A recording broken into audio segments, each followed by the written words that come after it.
¿Qué tal, amigos? Muy buenas noches. Encantados de estar una semana más aquí acompañándoles en Otras Miradas, porque como dice el nombre de este programa, vamos a poner otra mirada diferente a estas calles que habitualmente recorremos. Cuando pasamos por el casco histórico, siempre, bueno, acompañados de las prisas, no nos paramos a pensar, pues fíjense que esas calles fueron escenario de un capítulo muy triste de nuestra historia. Vamos a hablar de la Guerra Civil a través de uno de los mayores expertos con el que aprendemos muchísimo y ya, bueno, pues un amigo de la casa que es Carlos Vega. Carlos, buenas noches, bienvenido. Gracias. ¿Cómo estás? Bien, muy bien. Me das la razón en esto que estoy diciendo, que siempre que hablamos contigo nos enseñas a mirar el Toledo de otra manera, Sí. porque vamos siempre con las prisas en nuestro trajín diario y, hombre, quizá no es que haya que estar constantemente, ¿no?, recordando este momento tan difícil, pero impacta, ¿no?, pensar que esas calles fueron ese escenario tan tremendo. Sí, calles y plazas por las que pasamos a diario, Claro. o que salimos por la noche a cenar y hace 88 años estaba produciendo otra cosa que era imposible estar en ese momento ahí. Sí. Y se nos olvida por el trajín del día a día, pero gracias a la fotografía y a los vídeos de la época podemos volver atrás y analizarlo y estudiarlo. Bueno, la razón por la que Carlos está aquí es un descubrimiento. Vamos a poner en contexto a todos los que nos siguen, que ya damos por hecho que te conocen porque Ya. nos encanta llamarte, porque aprendemos muchísimo siempre escuchándote. Luego hacemos referencia a estos más de 10 años de trabajo desde que abriste un blog y lo que se convirtió, bueno, lo que era una afición se ha convertido en tu trabajo, Sí. ¿verdad? En esa investigación Eso es. en torno, pues, a la fotografía, a ese periodo de la Guerra Civil aquí en Toledo. El blog es Toledo GCE. Para los que no lo conozcan, que creo yo que serán muy poquitos. Bueno.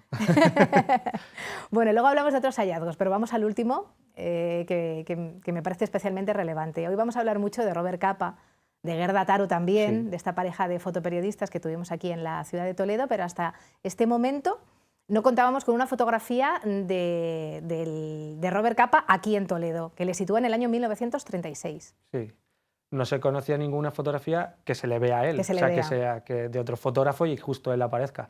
No es el protagonista de la fotografía, sino que está fuera un poco de escena, pero es la primera vez que le vemos en Toledo y seguramente sea la primera vez de cuando él está en España que se le ve también de cara, Sí. es la primera vez. Sí. Hay otra que está de espaldas, o bueno, es una hipótesis en Cerro Muriano, días antes de venir a Toledo, pero está de espaldas y no al 100% se puede confirmar, aunque sí lo parece, pero que se le vea la cara por primera vez en España y en Toledo es aquí en el Museo de Santa Cruz. En el Museo de Santa Cruz. Luego hablamos un poquito más de él, que fue un lugar importante, ¿no? Sí. Para situar también en el contexto. ¿Qué supone este hallazgo? Porque sé que la fotografía ya la conocías, pero el descubrimiento se ha hecho ahora. Sí, el descubrimiento fue identificarle fue hace un mes y medio justo, y yo justo me habían invitado además al Congreso Internacional de Robert Capa en la Memoria de Europa en Madrid para hablar sobre las fotografías que había identificado de él a lo largo de estos años, Sí. hechas por él y ella en Toledo, y justo dije, bueno, pues tengo que decirlo aquí en el Contar algo Congreso, importante. porque había gente importante y era como marcaba un antes y un después también a mi labor de investigación. Pero la fotografía sí que es conocida en Toledo y a nivel de fotografía de la Guerra Civil, porque pertenece a la colección Vincent Doherty. Mira, la estamos viendo ahora. Es esta fotografía en el patio de Covarrubias y estas fotografías llegaron a Toledo, se donaron por parte de sus nietas al archivo municipal en el 2007, pero se donó en un archivo digital. Las copias originales se donaron previamente al Archivo Comarcal del Alt Penedès, en Cataluña, y sus nietas lo donaron allí porque el aviador Vincent Doherty, que era inglés, que él vino a luchar como voluntario en la Guerra Civil, no se sabe quién es el autor de las fotografías, pero él conservó estas copias originales, porque él sale ahí, sus compañeros también, sus compañeros aviadores. Cuando él muere en los 60, la familia se queda con esas fotografías y sus nietas, la familia les dice, estas fotografías tenéis que entregarlas a una institución española que las conserven y que estén disponibles para todo el mundo. Es en el 2007 cuando las entregan y se les da un contexto, se catalogan, pero falta datos. Para mí, por lo menos, me faltaban datos para la investigación que estaba haciendo en ese momento, quiénes eran esos aviadores que aparecen y qué fechas, más o menos, aunque se sabe 20-21 de septiembre, y dónde están y el recorrido posible que pudieron hacer esos aviadores. Al darle contexto a esta fotografía, al tener la copia positiva original, claro, las fotos digitales que están en el archivo municipal se ven muy bien, pero justo está cortada la parte que sale él Sí. y no se le ve porque tiene menos calidad. Y en la copia original se le ve, investigando otra cosa y dije... "Ah, Es él. es él". O sea, yo dije, físicamente dije, vale, es él. O sea, Sí. se le ve de perfil, digo, bueno, el pelo, ese perfil que tiene es él. Yo, bueno, de esto que te esperas unos días, vas mirando, comparas fotografías Claro, de porque él. vas comparando fotografías Claro, de él, de esa época esos más o primeros menos. planos Claro, suyos, ¿no? Para ver si comparas el cuadra. pelo de como en los años 30, esto es el año 36, 35, vas buscando fotografías para poder tener, aquí se ve Mira, por claramente un ejemplo, poco el esta, pelo, ¿no? Que ese se le ve ese pelo peinado, que tú dices. como quería peinarse hacia atrás, pero tenía Sí. tenía que tener el pelo muy duro y se le queda así como un poco el tupé, Sí. que está en la fotografía igual. Está del año 37, también es para verle un poco el perfil, esa nariz que tiene y la parte de Sí. las cejas. Yo le pasé la fotografía a amigos cercanos Sí. porque también con ayuda de gente que te diga sí o no, no solo tu percepción, sino la del resto. Al profesor Carlos Bizuete, Sí. que era amigo, y le dije que siempre hablamos de estas cosas, se la mandé y me dijo, es él. Es él. Y dije, bueno, pues Se ya lo está. dice O el sea, profesor claro. Bizuete. Y dijo, es él. Y dije, bueno. Entonces voy a contextualizar un poco también por qué está él ahí. Entonces diré un poco más, que es en el patio de Santa Cruz. Él sabemos que tiene fotografías hechas en el patio de Santa Cruz. Y la fecha, sabemos que él estuvo el 18 de septiembre, sí o sí. Sí. Pero esta fotografía, y yo siempre además he defendido que estuvo más días porque hay una fotografía de una miliciana en la calle Armas que también está grabada en vídeo, ese mismo Sí, momento. sí. El que toma esas imágenes en vídeo es Roman Karmen, operador de cámara soviético, que la toma el 20-21 de septiembre, esas imágenes. Entonces, Capa está al lado, es el mismo momento, Sí. y digo, vale, pues entonces también está el 2021. Y si estas fotografías de la colección Vincent Doherty son 2021, es él. Claro. Está en el patio también. Porque no solo estuvo un día, los Me encanta porque eres como un fotógrafos detective. saben que tienen que estar más, porque ellos lo Claro, que quieren es claro. captar la supuesta toma del Alcázar, Sí, que no sí. se produjo. Ahí la voladura de la mina, el posterior asalto, pero los republicanos no toman el Alcázar, los defensores del Alcázar consiguen mantener la posición y todos los fotógrafos y periodistas lo que quieren es tomar y hacer una crónica de que se ha tomado el Alcázar, y no es así. Claro. Capa y Taro también quieren hacer esas fotografías porque saben que a nivel internacional esas fotografías van a tener mucha importancia. A nivel en el extranjero, ellos trabajan para publicaciones francesas. Entonces, entre el 18 y el 21 ellos están aquí, Sí, estas sí. fotografías y además las imágenes de Roman Karmen lo demuestran. Y al verla en el patio se va cerrando un poco cada vez más el Claro, círculo. y se llega ya, ¿no?, a componer ese puzzle 20, con 21 todas las es piezas. las fechas y quiénes estaban y con quiénes Sí, trabajaron. sí, sí, sí.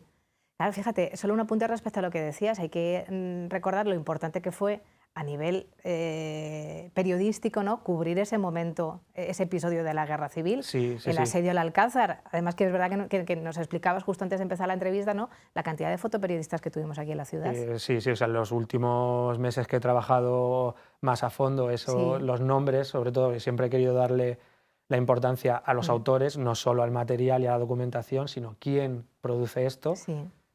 Hay más de 60, 70 fotógrafos que vienen también acompañados con periodistas, con redactores, con escritores que escriben para esos periódicos, y tanto españoles como extranjeros, incluso los que llegan luego con la columna del general Varela, son decenas, o sea, casi 100 periodistas. Fotógrafos son 60, 70, pero periodistas son casi 100. Y están trabajando con ellos. Y te voy a decir, se ha cometido una injusticia con ellos, los hemos tenido ahí un poquito olvidados. Sé que tú haces una labor muy de reivindicación, además los conviertes en protagonistas de tu tesis doctoral, ¿verdad?, sobre el reporterismo bélico. Y yo creo que es muy necesario lo que estás haciendo. Sí, pues Robert Capa, al fin y al cabo, mueve muchísimo. Robert Capa y Gerda Taro, hubo el congreso hace poco, se está hablando de Robert Capa ahora, pero no solo están Robert Capa y Gerda Taro. El problema está que la guerra tapa a los fotógrafos españoles, los que ya tienen una trayectoria desde antes de la guerra, desde los años 10, años 20, son la segunda generación de reporteros gráficos, Alfonso, Marín, Díaz Casariego, y esa gente, cuando acaba la guerra, por desgracia se les tapa, se les presiona para que no puedan ejercer más, se les prohíbe ejercer la profesión de reporteros gráficos.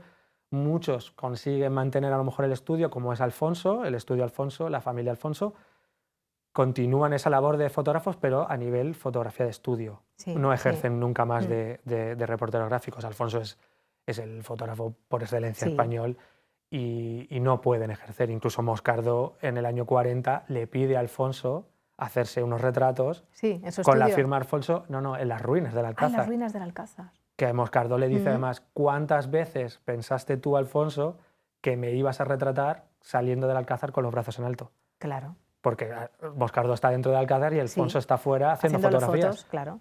Entonces, pero Moscardó pidió hacer fotografías porque le faltaba un retrato de los Alfonso en las ruinas del Alcázar.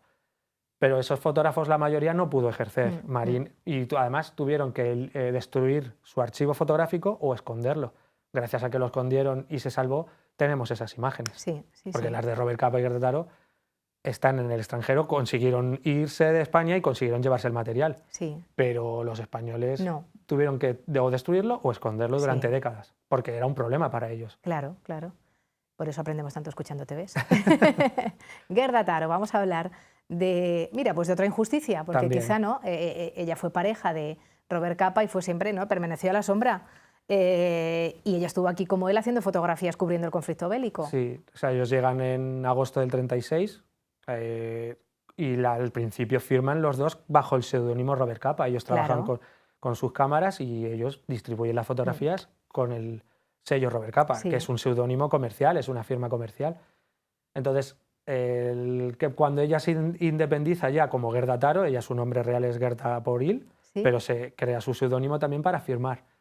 Cuando consigue independizarse de la firma Robert Capa, ella a partir del 37 firma más como Gerda Taro, en el 36 también, pero a partir del 37, cuando además está demostrando tener una solvencia profesional enorme y se ve que tiene una capacidad para hacer fotografías muy importantes, ella muere en el frente, en la batalla de Brunete, en julio del 37, y muere en una retirada republicana, se la homenajea, es muy conocida en París ya, pero empieza la Segunda Guerra Mundial y ahí es cuando se la tapa por completo. Claro. Y durante décadas siempre ha Permanece quedado así. en el olvido prácticamente. Sí, sí, sí. Capa incluso se catapulta mucho más. Sí, mira, esta es una imagen. Esta es una de las que hizo ella, porque bueno, tiene el sello Robert Capa, pero en un lado ha escrito a mano Foto Taro. Claro.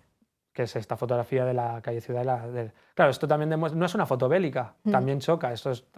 Ellos también, cuando llegaron a Toledo, seguramente se quedaron fascinados con la ciudad. Claro. Aunque estuviera en guerra la zona del Alcázar y Zocodover, pero ellos se movieron por la ciudad. Claro. Entonces tiene lógica que hagan fotografías de la catedral que no tienen nada que ver en el momento, pero hicieron esa fotografía, que todo el mundo hace esa fotografía de la catedral en la calle Ciudad. Pero cuando empieza la Segunda Guerra Mundial se tapa, Capa incluso hace las fotografías en desembarco de Normandía, es el primero que desembarca, obtiene mucha más fama, ya es famoso por la fotografía del miliciano en espejo, por la revista Life, pero él desembarca el 6 de junio con las tropas, es el primero.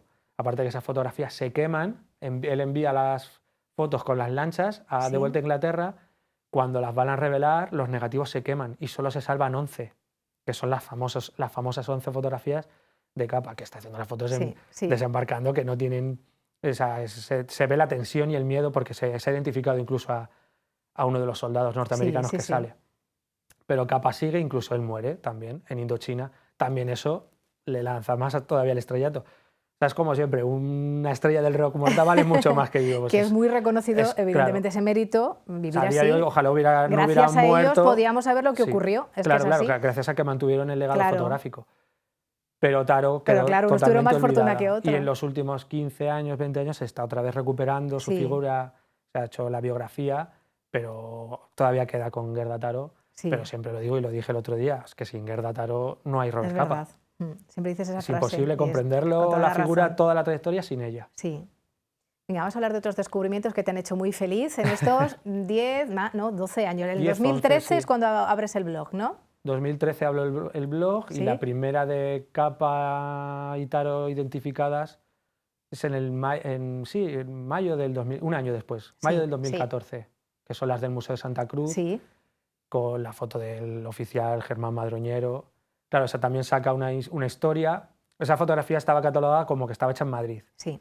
Pero los soldados es esta fotografía. Claro, yo siempre dije, siempre me gustaba desde pequeño esta fotografía porque decías, ¿qué pasa aquí? Sí, ¿Qué está pasando aquí? Sí. Pero claro, en Madrid no hay guerra. Puede ser un palacio típico de Madrid o un edificio grande, pero no hay una guerra en Madrid. La guerra de Madrid está en la sierra, pero no hay en la ciudad. Pero ya me chocó cuando ya empecé a investigar sobre el asedio, el pañuelo que llevan algunos milicianos, que era muy típico de los asaltantes, los que asaltaron el Alcázar después de la voladura del Alcázar el 18 de septiembre. Y dije, bueno, esto tiene que ser Toledo seguro. ¿Pero dónde?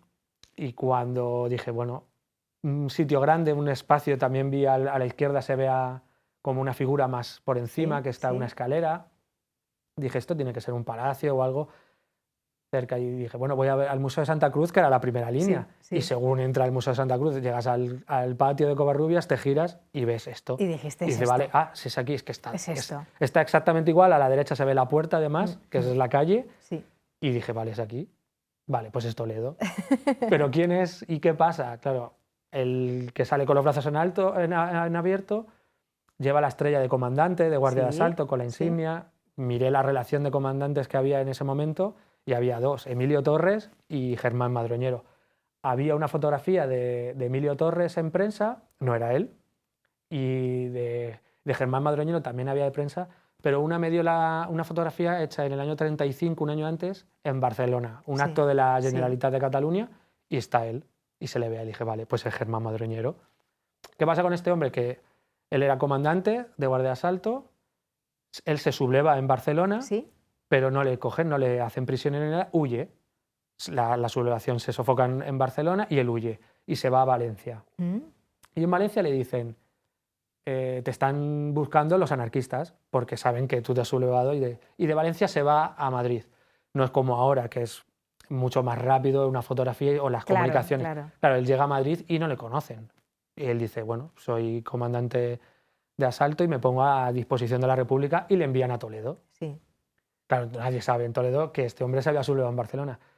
Él comanda las tropas de asalto que van a asaltar el 18 de septiembre el Alcázar después de la voladura. Se divide en dos, zona sur y zona norte, y él comanda las tropas por el norte, desde el Museo de Santa Cruz y la parte de Zocodover. Claro. Cuando llegan los milicianos y los soldados republicanos, se está combatiendo en el Alcázar cuerpo a cuerpo prácticamente ya en algunas galerías interiores, llegan al patio y se está luchando, que bueno, no sabemos qué hubiera pasado, pero alguien da la orden de retirada porque la artillería republicana va a volver a disparar sobre el Alcázar. Y el que da la orden es Madroñero. Claro, los milicianos, al decir nuestra propia artillería va a disparar sobre nosotros, se retiran de esas posiciones que habían llegado en la fachada norte y en el patio incluso del Alcázar. Claro, se retiran y se pierden esas posiciones que a lo mejor a base de fuerza, de oleadas de gente, se hubiera llegado a nunca tomar lo sabremos. Claro, nunca se sabe. Sí. Los defensores del Alcázar están bien posicionados, nunca sabremos qué hubiera pasado, pero esa orden se da. Hay un diario incluso de un guardia de asalto que se dice, no sabemos quién dio la orden, pero se perdió toda la efectividad del momento. Claro, el que da la orden es el comandante Madroñero. La hipótesis de la fotografía es que se está defendiendo del por qué ha dado esa orden, porque incluso pues, se ve la tensión en el ambiente, lo vemos en los rostros, las caras de ellos, el de atrás, de qué has hecho. Que no entienden, ¿no? Claro, incluso son oficiales de rango menor los que están. Y él no tiene por qué darles explicaciones. Él es un comandante y no tiene por qué dar explicaciones de la orden que ha dado. Claro, la fotografía, la original, está catalogada como interrogatorio a un policía republicano. Claro, Capa no sabemos, o Taro, no sabemos 100% quién la hizo, porque además la fotografía no es un posado, es una escena natural. Si nos fijamos, hay gorrillos delante. Él levantó la cámara y él dijo, aquí pasa algo, y levanta la cámara y dispara. Y claro, y capta ese momento, está sucediendo así. Tampoco a lo mejor se podía defender un poco en castellano, pero no, como discutimos nosotros fuertes, no. Él dijo, aquí pasa algo, y disparó la fotografía y ya está. Pero claro, sacar el nombre y el contexto de esa fotografía, ya no solo identificar que es Toledo, esa fue la primera, hace 10 años. Claro, y dices, es que tiene lógica. Y dijiste, esto me gusta. Claro, no, aparte, pero dije, tiene lógica porque tuvieron que hacer más fotografías. No solo una, que se conocía solo una. Es que todo el mundo hizo decenas, ellos también. O sea, hasta la fecha van 11 o 12 ya de ellos aquí. De ellos, claro. Evidentemente, por lo que decía yo antes al comienzo de la entrevista, es que esto es verdad que empieza como una afición, que además esto te ha gustado siempre, te dedicas a ello profesionalmente, pero es que lo vives, tal y como lo cuentas. Sí, es que te vas enganchando al final. O sea, y mira que son horas y horas, siempre me ha ¿no? gustado, pero te vas dando cuenta de que Sí. dices, hombre, aquí todavía queda mucho por investigar, Claro. mucho. O sea, yo me he ido dando cuenta, a día de hoy sigo, y queda muchísimo por investigar, Sí. sobre todo de la parte de los reporteros gráficos, que es a mí lo que más me gusta. La parte bélica a lo mejor ya está más investigada durante décadas, lo que fue el asedio, la defensa y demás, Sí. pero esta gente que vino a trabajar y ese material, que en muchas ocasiones está disperso en muchos archivos e instituciones y descontextualizado, hay que darle un contexto. Claro, sí. Hay que buscar esa historia que hay detrás de la imagen, como decíamos también al principio, y este es un buen ejemplo el que nos has puesto, porque cada fotografía cuenta una historia y a veces hay que estar, pues eso, Sí. como decíamos antes, ¿no? Cuadrando las piezas del puzzle. Pero entiendo que también a nivel personal da muchas satisfacciones porque detrás hay una historia y hay unas personas que han vivido esa historia. Y me voy a otro de los descubrimientos, ¿verdad? Otra fotografía que tenemos por ahí, que tiene esa connotación especial porque ahí entra en juego un familiar, ¿verdad? Que te dice, oye, que esa foto, el que sale en la foto es mi abuelo. Sí, esa fotografía es la de un miliciano en la plaza de Zocodover. Ambos hacen fotografías con ella, supuestamente ella, con la reflex Corel, película 6x6, y él con la Leica, y están haciendo las mismas fotografías. Es la misma escena, pero él está más cerca, es un contrapicado, tiene mucha fuerza ese tipo de fotografías en las publicaciones de época, que es esta fotografía, sale un miliciano con su sombrero, su camisa, el fusil parece que lleva... Claro, al tenerla en digital no se ve, pero parece que hay una pegatina pegada en la culata del fusil, pero no pone nada. Al tener la fotografía en mayor calidad, se puede leer, o yo pude leer, Gonzalo Hernández de Mora de Toledo. Dije, es el propietario del fusil. Perder el fusil en la guerra es muy complicado, o sea, es un problema perder tu arma, y él personalizó su fusil. Claro, yo lo publiqué en el blog, tuvo repercusión a nivel de la prensa, Gonzalo, y en Twitter, como siempre, que siempre pasa en Twitter estas cosas, escribió un hombre que dijo, creo que no pone Gonzalo, pone Consuelo Hernández y es mi abuelo. Claro, al ampliar mejor dice, vale, sí, es Consuelo, que eso es muy habitual, ¿no? Yo pensaba Consuelo... Gonzalo porque Consuelo, pues bueno, es un nombre de mujer. Claro. No, es que no, ese es un problema también nuestro, que no, es que se daban nombres, era para ambos sexos. Entonces, Consuelo Hernández Rodríguez, de Mora de Toledo, era bodeguero en Mora, y su apodo era Cuquillo, y él era miliciano, cuando él vino de Mora como miliciano a participar en el asedio del Alcázar, y luego, posteriormente, en el año 37, se alista en el Ejército Popular de la República. Cuando acaba la guerra es detenido, y en el año 41, creo, 43, no lo sé ahora, creo que 41, le fusilan. Claro, su nieto decía, es la única fotografía que tengo de mi abuelo, que tenemos, no teníamos una fotografía de él. Incluso me mandó una foto de su padre, del hijo de Cuquillo, y era exactamente igual. Claro, entonces cierras, ya no solo identificar, porque esa fotografía ponía que era Barcelona. Claro, en agosto del 36 no hay guerra tampoco, pero está por los sacos terreros, se ve unas letras que es Valderribas, son las barricadas de Toledo, está llena de estos sacos, que es de la fábrica de Valderribas, la fábrica de cementos. Incluso hay otras fotografías de esa barricada en la que puedes ver la posición de esa piedra y los sacos es el mismo momento. Incluso una de ellos está desde la calle Armas, pero incluso una de ellos más atrás, que se ve el Arco de la Sangre o parte, y ves que es Toledo. Entonces dices, vale, ya no solo identificar que es la fotografía hecha en Toledo, sino identificar al miliciano y ponerle su historia, incluso darle a su nieto una fotografía de él, que nunca no lo conoció y no tenían fotos de él. No tenía ninguna foto de su abuelo. Claro. Y Robert Capa y Guerra Taró lo habían retratado en la plaza de Zocodover. ¿Esto es de lo más gratificante, historias como esta? Sí, porque no esperas que pase eso, claro. Una cosa es identificar el lugar, claro, ya te llevas la satisfacción y dices, bueno, vas añadiendo al legado fotográfico de Capa y Taró fotos de ellos en Toledo, vas sumando. Pero ya sacarle nombre y la historia completa a un personaje que lleva 88 años olvidado en la fotografía, o sea, la fotografía se conocía, pero ni siquiera se sabía que era Toledo, y menos sacar el nombre. Claro, te quedas pensando y dices, es que le estás dando a un familiar una fotografía, le estás dando... Y bueno, incluso tengo a Cuquillo, al miliciano, en 3 o 4 fotografías más de otros reporteros. Sí, que luego sí, la has localizado. Claro, porque sale igual claro. con la misma ropa, a lo mejor del mismo día o días después, Sí. pero él sale en un carro con unos niños montados y en otra en la plaza de Zocodover con otros guardias de asalto, Sí. y le tengo identificada en varias. Sí, sí, sí. Y esto toca un poco el corazoncito, porque claro, estamos hablando de personas de carne y hueso que vivieron momentos muy, muy difíciles, ¿verdad? Y al final es como colarte en su historia, es un acto de justicia, porque evidentemente los tenemos olvidados. Fíjate estas pequeñas historias también. Pero claro, son momentos muy duros, ¿no? Los que tuvieron que hacer frente. Y claro, es que decíamos que pasó hace 4 días, hace 80 años. Es que claro, la familia es que, vamos, que son sus abuelos. Eso es, sí, sí. Muchas veces me escribe gente preguntándome... Claro. Oye, sé que un familiar mío estuvo en Toledo. Ya yo primero les digo, mándeme una foto. Sí. Porque, no sé, tengo esa facilidad para reconocer a la gente y volver y tardan años. O sea, me ha pasado con mucha gente que me ha mandado fotografías y en el momento, bueno, no lo tengo, no lo sé, es complicado sí. o no va a pasar, pero años después volver a escribirles y les digo, mira, está aquí. Y decir, vale...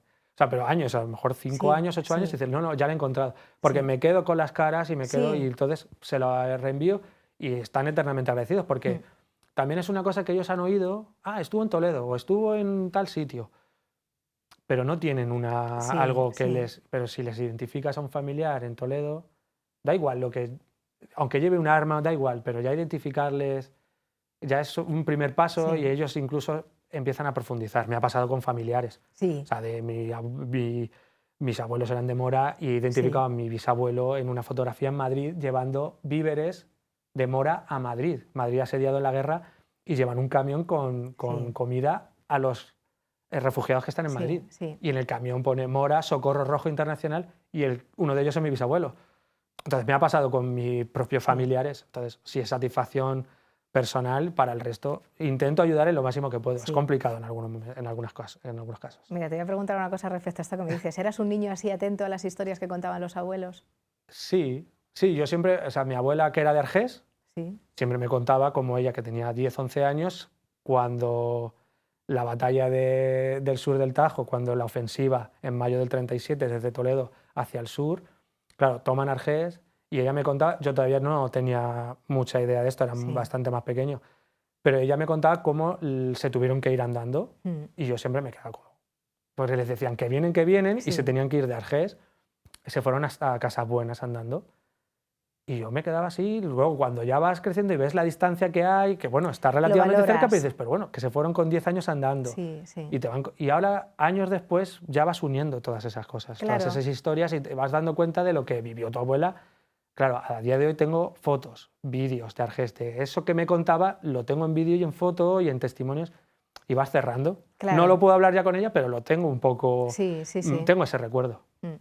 Lo digo por eso, a mí me pasaba lo mismo. Yo recuerdo esos momentos en el que pues mi abuelo nos contaba, ¿no?, lo que vivieron, las dificultades por las que pasaron, y ahora lo he hecho en falta en el sentido de ojalá pudiera hablar ahora con él, ¿no? Claro, yo siempre quizá tener una actitud más comprensiva, eras niña, ahora de adulto, pues ver las cosas de otra manera y dices, cuánto dolor, ¿eh? Yo hace muchos años ya decía a gente que tenía familiares que habían luchado, o incluso que pude yo entrevistar que lo hablamos ya, que grabarles, porque se va a perder ese testimonio, por desgracia, pues se va a perder, pero si lo grabáis, y podemos tirar un poco para investigar. Claro, investigar. Y una historia lleva a otra y vas uniendo. Entonces, cada vez quedan menos, y incluso que eran niños, cada vez quedan menos, los años pasan, pero yo pude entrevistar a 2, con testimonios de mi abuela también, pero a gente conocida, incluso lo tengo y me lo han pasado, gente que a lo mejor en los 90 lo grabaron y lo habían pasado a digital, Y dice, mira, te lo mando, y digo, no, mándame lo que quieras, yo dispuesto a todo. Y es perfecto, porque vas uniendo, aunque digas, ¿tiene poca relación con Toledo? Bueno, a lo mejor va diciendo nombres que van uniendo, y me ha pasado con investigaciones, conocía a este, y al final los familiares te lo agradecen por ese sentido. Es que contaba esto, las películas del abuelo. No, claro, es que al las final películas del abuelo. tiene razón con esas cosas. Sí. No se lo inventa, no lo exagera. Pues un merecido homenaje a este programa también a todos ellos. Sí. Así que habrá muchas más historias que contar, muchas más razones para llamarte. Muchos Seguro. más descubrimientos. Espero. Gracias, espero que sí. Bueno, pues Carlos Vega ha sido el protagonista de este espacio que espero que hayan disfrutado tanto como lo he hecho yo. Y si se han quedado con ganas de más, echen un vistacito a su blog, donde van a encontrar toda esta información, Toledo GCE, y sigan en la pista como hacemos nosotros aquí en Canal Diocesano, que nos encanta todo lo que va contando también en redes sociales. Nosotros volvemos la próxima semana.